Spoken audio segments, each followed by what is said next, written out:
Good evening, friends, and welcome to Sleepy Time Tales, a podcast aimed at helping you to get a good night's sleep.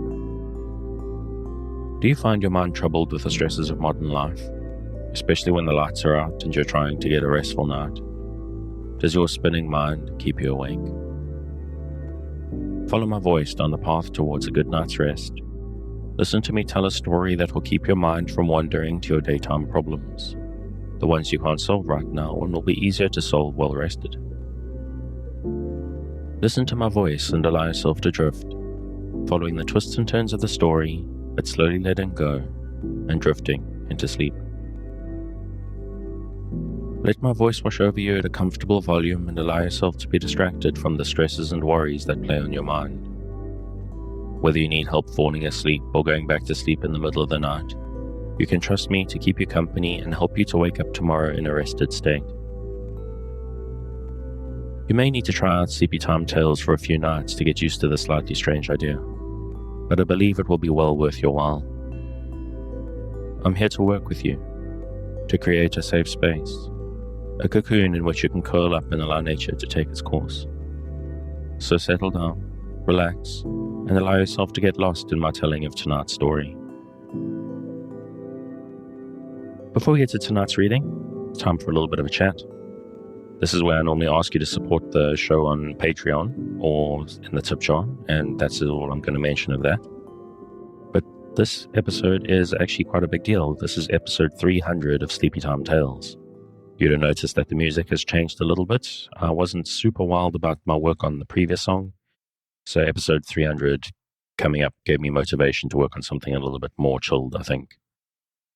I just want to take this moment to thank everyone who's been listening. Some people have been listening basically from day one. Some have been listening for much shorter, and I appreciate every single one of you who has ever listened to the show. And I really do appreciate the people who have supported it, even if only for a little while on the Patreon, or thrown something in the tip jar, or even just pop me a message to say that they appreciate what I do. So thank you very much, and let's get on with learning about what happened during the Dark Ages. We return this week to the Dark Ages by Charles Oman. The commencement of the reign of Anastasius was troubled by a rebellion of the Isaurians. Zeno had not only formed an imperial guard of his countrymen, but had filled the civil service with them and encouraged them to settle as merchants and traders in Constantinople. They had been much vexed when the scepter passed to the Illyrian Anastasius, and entered into a conspiracy to seize his person and proclaim Zeno's brother, Longinus, as emperor. A few months after his accession, they rose in the capital and obtained possession of part of the city near the palace. But the majority of the people and army were against them, and they were put down after a sharp street fight in which the great hippodrome was burned. Longinus was captured and compelled to take orders. He died long after as a priest in Egypt.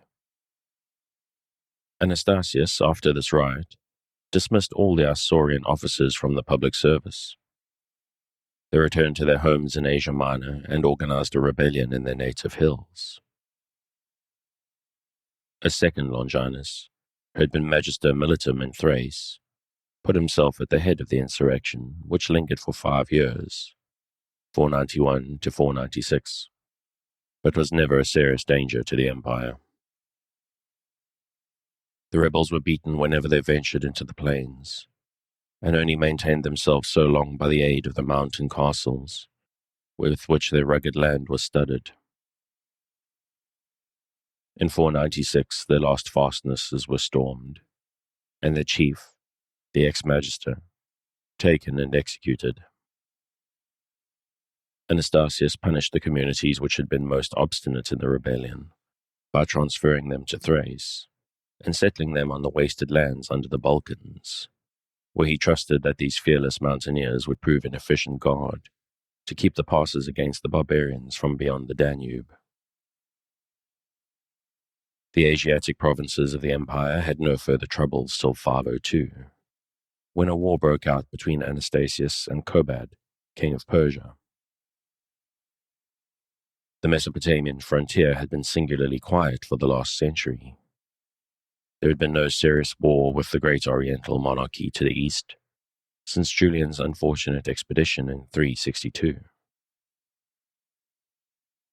The same age which had seen the Teutonic migrations in Europe had been marked in Inner Asia by a great stirring of the Huns and other Turanian tribes beyond the Caspian.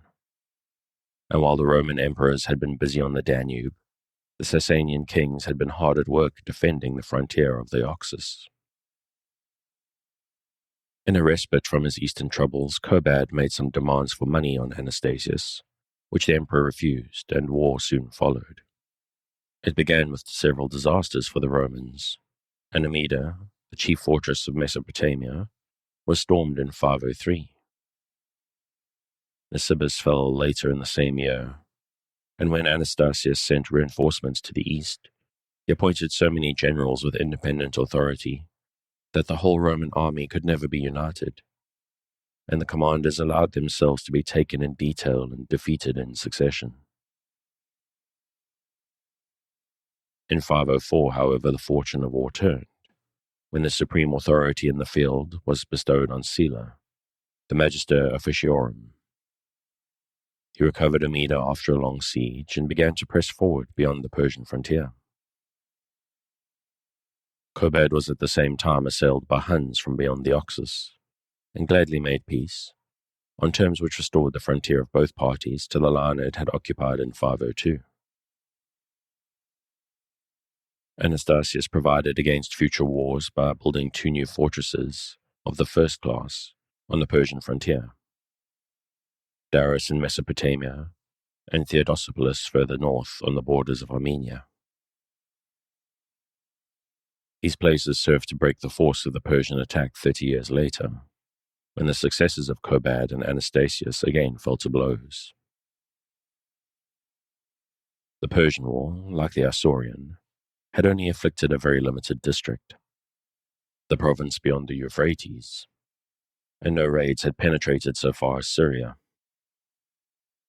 Indeed, during the whole reign of Anastasius, the only serious trouble to which the Asiatic half of the empire was exposed was a Hunnish raid from beyond the Caucasus, which in 515 caused grave damage in Pontus, Cappadocia, and Lycaonia.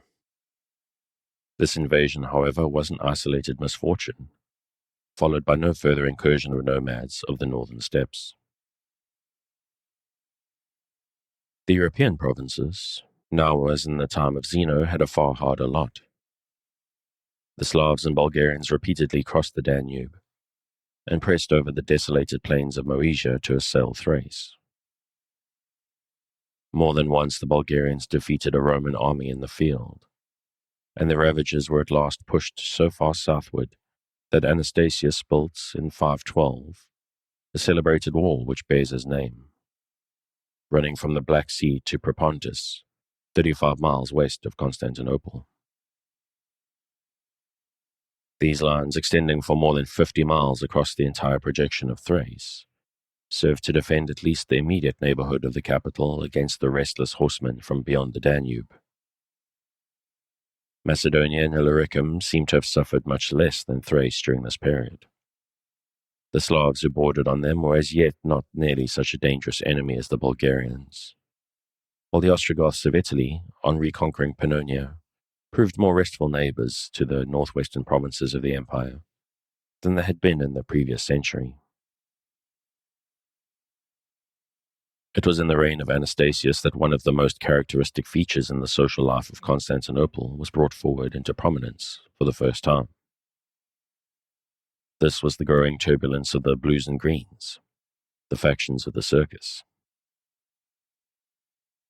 From the very beginning of the Roman Empire, these clubs had existed, but it was only at Constantinople that they became institutions of high political importance. There, the rivalry of the Blues and Greens was not confined to the races of the circus, but was carried into every sphere of life. Nor was it any longer only the young men of sporting and fashionable proclivities that joined the factions. They served as clubs or political associations for all classes, from the ministers of state down to the poorest mechanics, and formed bonds of union between bodies of churchmen or supporters of dynastic claims. It is hard for an Englishman to realize this extraordinary development of what had once been a mere rivalry of the hippodrome. To make a parallel to it, we should have to suppose that all who mount the light or the dark blue on the day of the Oxford and Cambridge boat race were bitterly jealous of each other. Let us say, for example, that all the dark blues were conservatives and Anglicans, and all light blues were radicals and dissenters. If this were so, we can imagine that in times of political stress, every boat race might be followed by a gigantic free fight. This, however, was exactly what occurred at Constantinople. The blue faction had become identified with orthodoxy and with a dislike for the family of Anastasius. The green faction included all the monophysites and other heterodox sects, and was devoted to the person and dynasty of Anastasius. In any time of trouble, the celebration of games in the hippodrome ended with a fierce riot of the two factions.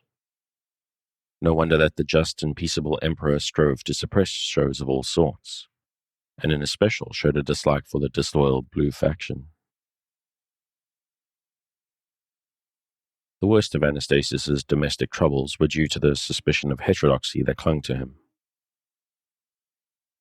In 511, he added to the hymn called the Trisagion, a line in which seemed to refer to the whole Trinity. The Orthodox populace of Constantinople, headed by the blue faction, burst out into sedition.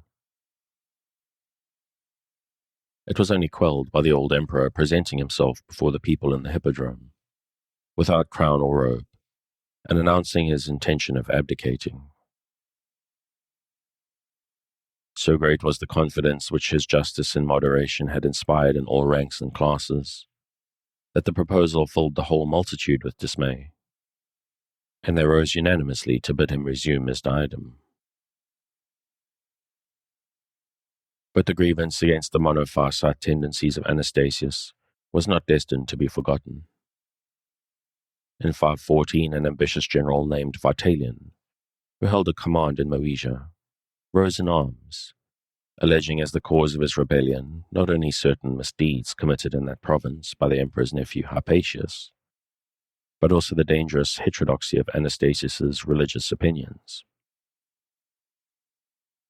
When Hypatius was removed from his office, the greater part of Vitalian's army returned to its allegiance, and the rebel then showed how much importance was to be attached to his religious scruples by calling in the heathen Bulgarians and Huns to his aid.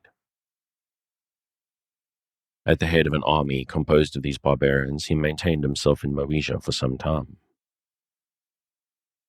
The emperor, somewhat unwisely, replaced his nephew Hypatius in command, and sent him with a large army to put down the rebel.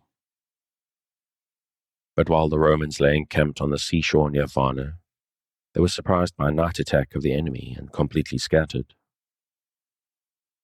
Many thousand men were driven over the cliffs into the sea and crushed or drowned, while Hypatius himself was taken prisoner. The old emperor was driven by concern for his nephew's life to make peace. He ransomed Hypatius for 15,000 pounds of gold and granted Vitalian the post of Magister Militum in Thrace. The pardoned rebel, for the remainder of Anastasius's reign, occupied himself in strengthening his position on the Danube, being determined to make a bold stroke for the imperial throne when old age should remove the octogenarian ruler of Constantinople. In spite of all his troubles with the two Longinai, King Kobad and Vitalian, Anastasius may be called a successful and prosperous ruler. All these rebellions had been of mere local import, and for the whole 27 years of his reign, the greater part of the empire had enjoyed peace and plenty. The best testimony to his good administration is the fact that at his accession he found the treasury emptied by the wasteful Zeno, and that at his death he had left it filled with 320,000 pounds of gold, or 15 million pounds in hard cash. This was in spite of the fact that he was a merciful and lenient administrator, and it actually abolished several imposts, including the odious Crossagarian or income tax. Nor was the money collected at the cost of neglecting proper expenditure. Anastasius had erected many military works, in especial his great wall in Thrace and the strong fortress of Daros, and restored many ruined cities. He never sent away petitioners empty, whether they represented a city, a fortress, or a seaport. He left an army of 150,000 men in a good state of discipline, and composed for its larger half of native troops, with the frontier intact alike on east and west and north. The good old man died in 518. His wife Ariadne had preceded him to the grave 3 years before. He had refrained from appointing as his colleague his nephew Hypatius, whom many had expected him to adopt, and the empire was left absolutely masterless. The great state officials, the imperial guard, and the Senate had the election of a new Caesar thrown upon their hands. The most obvious candidates for the throne were Hypatius, whom the Green faction should have supported, and the Magister Militum Vitalian, who at once took arms to march on the capital. But neither of them was destined to succeed. The sinews of war lay in the hands of the treasurer Amantius. He himself could not hope to reign, for he was a eunuch, but he had a friend whom he wished to crown. Accordingly, he sent for Justinus, the commander of the imperial guard, and made over to him a great sum to buy the aid of the soldiery. Justinus, an elderly and respectable personage whom no one suspected of ambition, quietly took the gold, distributed it in his own name, and was saluted as Augustus by his delighted guardsmen. The Senate acquiesced in the nomination, and he mounted the throne without a blow being struck. Justinus was an Illyrian by birth, and had spent 50 years in the imperial army. He had won his promotion by good service in the Isaurian and Persian wars. He was very illiterate. We are told he could barely sign his own name, and knew nothing outside his tactics and his drill book. He had the reputation of being quiet, well-behaved, and upright. No one had anything to say against him, and he was rigidly orthodox in matters of faith. He was 68 years of age, 15 years older than even the elderly Anastasius had been at the moment of his accession. Justinus seated himself firmly on the throne. He executed the treasurer Amantius, but made terms with the two men who might have been his rivals. Hypatius remained a simple senator. Vitalian was confirmed in his command in Moesia and given a consulship. While holding this office and dwelling in the capital, he was assassinated. Rumor ascribed the crime to the emperor's nephew Justinian, who had thought the turbulent magister too near the throne. There is very little to record of the 9 years of Justinus's reign, save that he held 40 years' schism which had separated the churches of Rome and Constantinople, since the publication of Zeno's Henoticon. Being undisputedly orthodox, he withdrew that document, and the schism disappeared with its cause.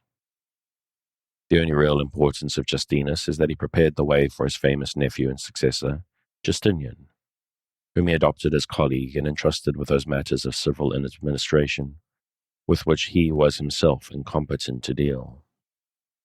He died and left the throne to Justinian in AD 528. Chapter 4. Chilodovik and the Franks in Gaul, 481 to 511. While Odoacer was still reigning in Italy, and Theodoric the Amal had not yet left the Balkans or the banks of the Danube, the foundations of a great kingdom were being laid upon the Scheldt and the Meuse. Early in the 5th century, the confederacy of marsh tribes on the Issel and Lech, who had taken the common name of Franks, had moved southward into the territory of the empire, and found themselves new homes in the provinces which the Romans called Belgica and Germanica Inferior. For many years, the hold of the legions on this land had been growing weaker, and long ere it became a Frankish kingdom, it had been largely sprinkled with Frankish colonists, whom the emperors had admitted as military settlers on the wastelands within their border.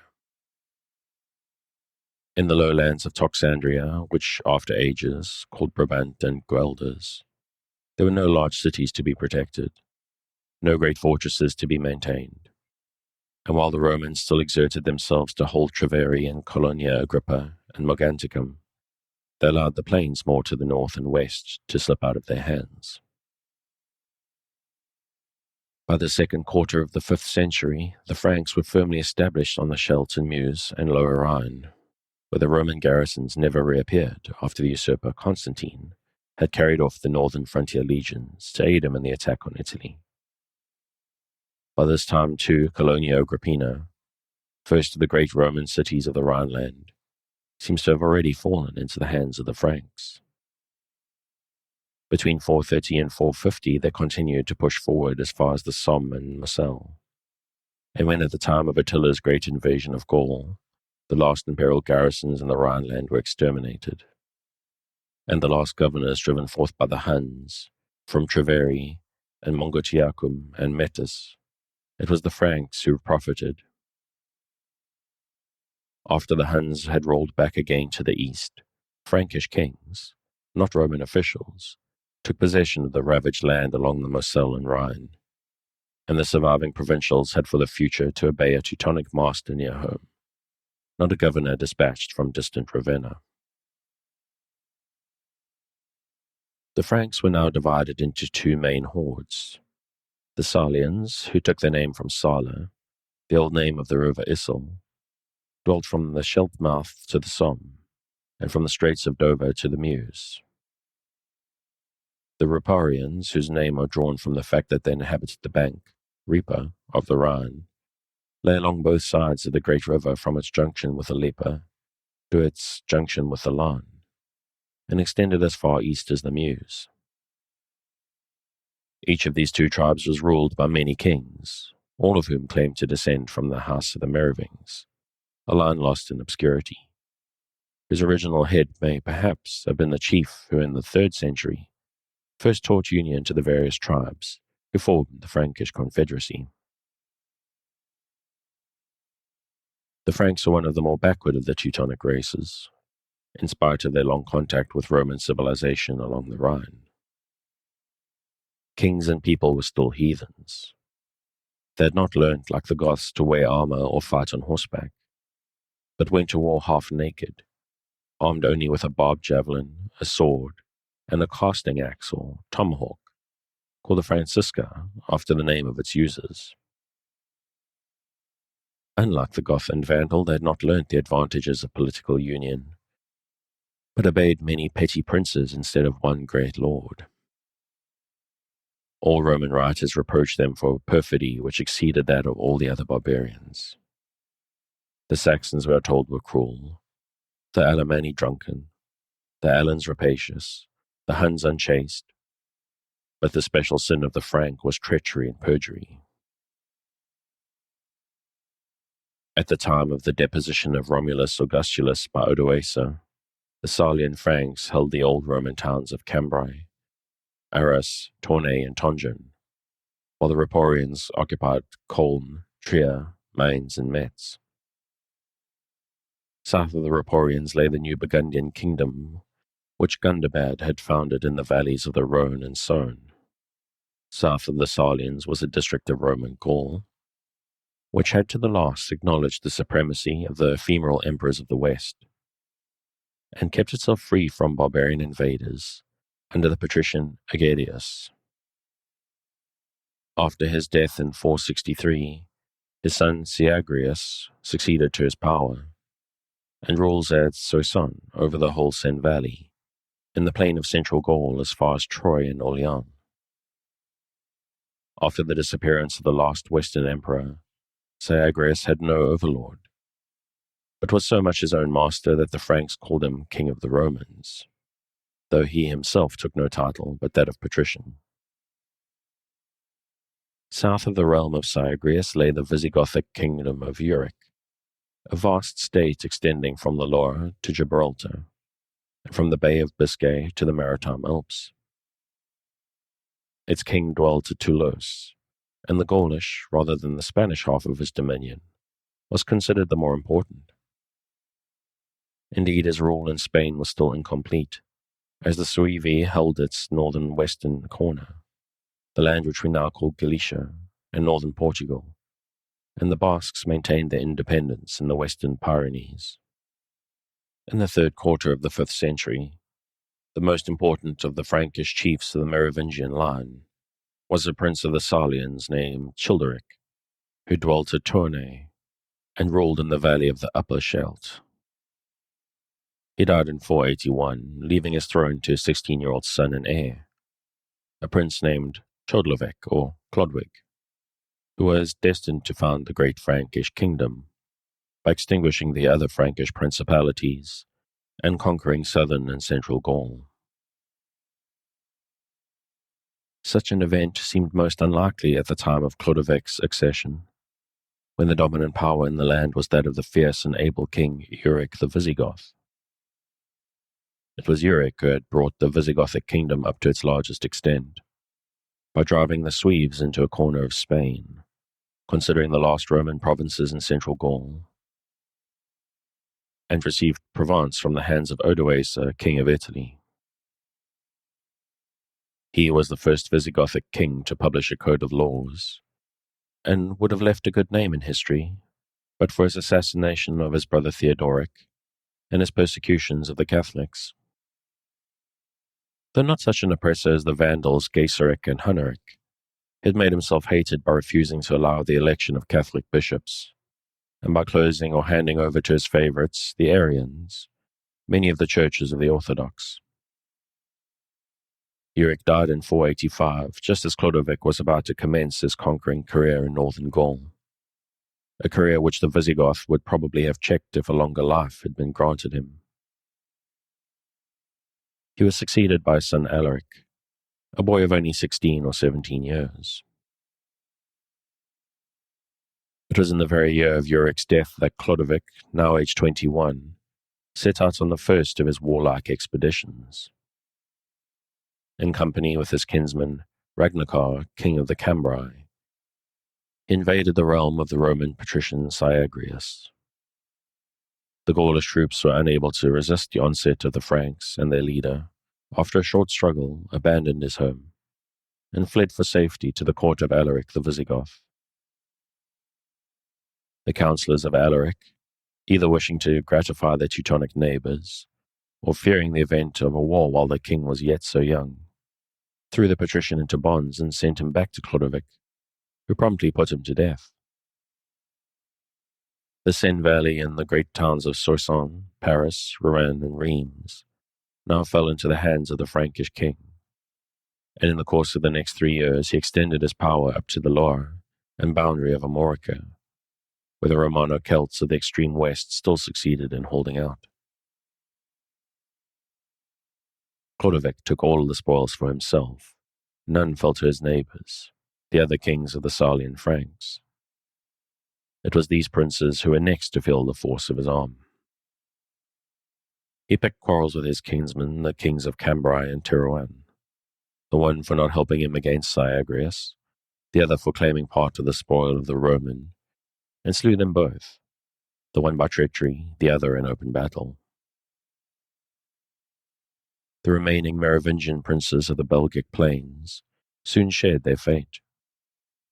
Then Chlodovig pressed eastward against the Roporian Franks and conquered the Thuringi, their chief tribe, in the year 491. In a short time he had won all the Frankish kingdoms, save that of his ally, Sigebert the Lame, king of Koln. He remorselessly slew every prince of Merovingian blood who fell into his hands, and did his best to exterminate all the rival lines. When he could find no more to kill, he is said to have made open lamentations that he was left alone in the world, and that the royal house of the Franks was threatened with extinction. He then bade any kinsman who might yet survive come to him without fear. But it was cruelty, not remorse, that moved him, for his only object was catch and slay any Merovinge who might yet survive. His conquests in Raporia brought Clodovic into touch with new neighbours, the Burgundians to the south, and the confederacy of the Alemanni to the east, along the Maine and Neckar. With the first named, he entered into friendly relations, and married Crotachildis, Clotilde, niece of King Cundabad in 492. The princess, unlike her uncle and most of her tribe, was a devout Catholic, and much was destined to follow from her alliance with the pagan Frank. With the Alemanni, the relations of Clodovic were from the first hostile. In fact, when he first brought his frontier up to the Middle Rhine, he was constrained to take up an already existing feud between the Raporians and their eastern neighbours. For several years he was engaged in a struggle with this confederacy, who held the east bank of the Rhine from Koblenz upwards, the valleys of the Maine and Neckar, and all the Black Forest. At last, in 496, he got the better of them in a decisive battle, apparently near Strasbourg, and forced the main body of the confederacy to do him homage and acknowledge him as overlord. An obstinate remnant retired over the Rhine and took refuge in Rhaetia under the protection of the great Theodoric, but all the rest became Frankish vassals. As a result of this war, the Alemanni were driven southward out of the main valley, which was seized and settled by Raporian settlers, and became a Frankish country under the name of East Francia, or Franconia. A suggestive legend and an important fact are connected with these campaigns of Clodovic against the Alemanni. The ecclesiastic writers of the next century state that, in his decisive battle with the Confederates, Clodovic was driven back and almost routed. Then, recalling the words of his wife, Crotachildis, who never ceased to persuade him that he should serve the Lord God, that the Lord was the Lord of hosts and the arbiter of battles, he cried aloud, O Christ Jesu, I crave as a suppliant thy glorious aid, and if thou grantest me victory over these enemies, I will believe in thee, and be baptized in thy name. At once the Alemanni began to give back, and the king obtained a complete triumph. Whether this was the manner of his conversation or not, it is at any rate certain that Clodovic, on returning from his Alemannic campaign, had him baptized at Rheims on Christmas Day 496. His sister and 3,000 of his warriors followed him to the font. Every reader of history knows the famous tale how Archbishop Remigius hailed the king with the words, Bow thy neck, Sir Gambrium, adore that which thou hast burnt, and burn that which thou hast adored. First among the converted Teutonic kings, Clodovic was received into the Catholic Church, and did not become an Arian like his neighbours. In this we may no doubt trace the influence of his Orthodox queen Crotachildis. The consequences of his conversion to the Orthodox faith were most important.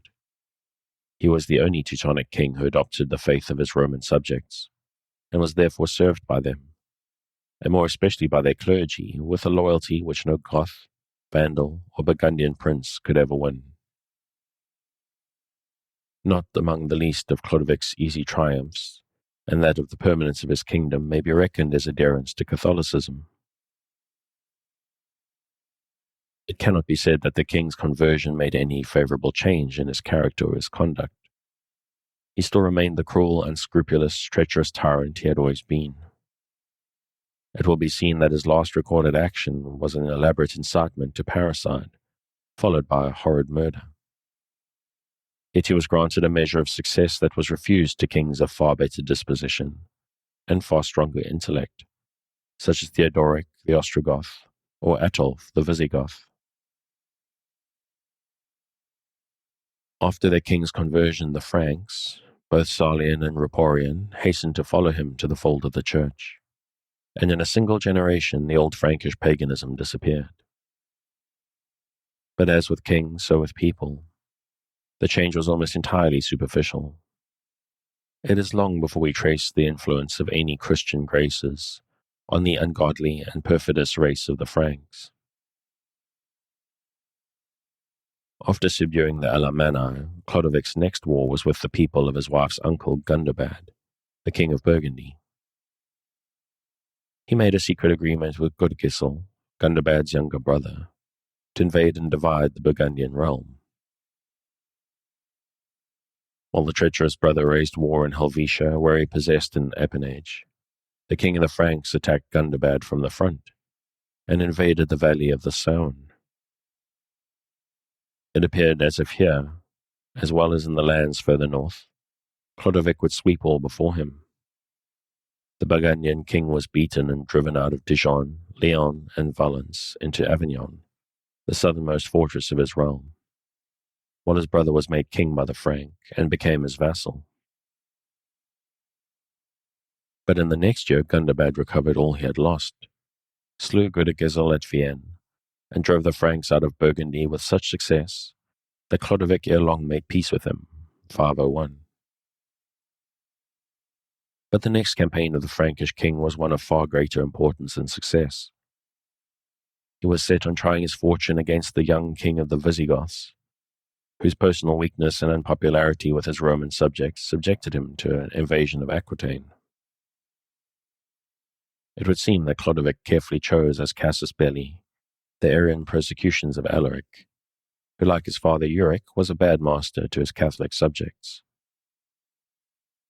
A first quarrel in 504 was composed by the great Theodoric, who, as a father-in-law of the Visigoth and brother-in-law of the Frank, could appeal with authority to each of the rivals. But in 507, Clodovic declared war on the Visigoths. "I cannot bear," he said, "that those Arians should hold any part of Gaul. With God's aid we will go against them and subdue their land beneath our sway." Knowing the strength of the Visigothic realm, Clodovic allied to himself for the struggle his older enemy Gundobad the Burgundian, and Sigebert of Coln, the last surviving Ripuarian king. And I'm going to leave it there, right before the big invasion of the Visigoths. If you'd like to see where this goes, you can, as always, pick up where I'm leaving off on Project Gutenberg at the link in the show notes. Thanks again for joining me on this episode of Sleepy Time Tales, the podcast designed around a bedtime story to help you to get a restful night. New episodes will be released every Sunday night to give you something fresh to help you rest in your new week. But make sure to follow or subscribe in whatever service you use so that you get your new episodes whenever they come out. Good night, and sweet dreams.